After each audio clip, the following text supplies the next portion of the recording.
Okay, in this video, I'm changing out the very typical throw-out bearing, release bearing, depending on who you talk to, in manual transmission. You know, the part that presses on the pressure plate in a clutch, releases the clutch.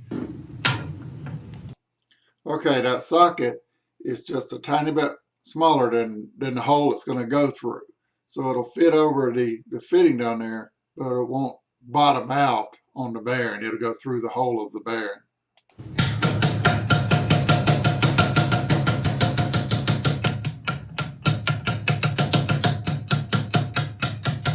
Now I'm doing little hits here. First of all, you don't want to smash your fingers, and it's moving, so I can just slowly work it out, and that's why it's doing little hits instead of big old hits.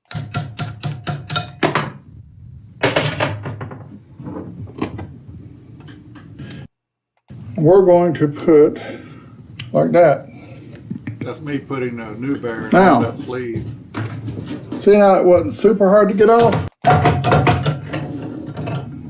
I'm just going to do it this way. Push it on there.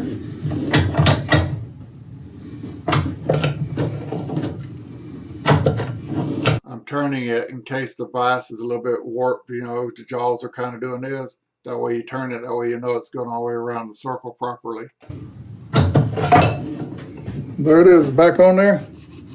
Working fine. Because you got to remember, this thing's made to go against a lot of pressure anyway. So it's going to withstand some of that. If you didn't have a vise, you can sit the bearing face down where the back part of the sleeve is up. Bearing face down. Of course, you can scar your table up, so you may want to put some protection there. And you can take like a little piece of board as a buffer and set it on the back of the fitting and tap it in that way. As long as you don't have to hit it super hard. If you're going to have to hit it super hard, then it needs to be done in a press the proper way.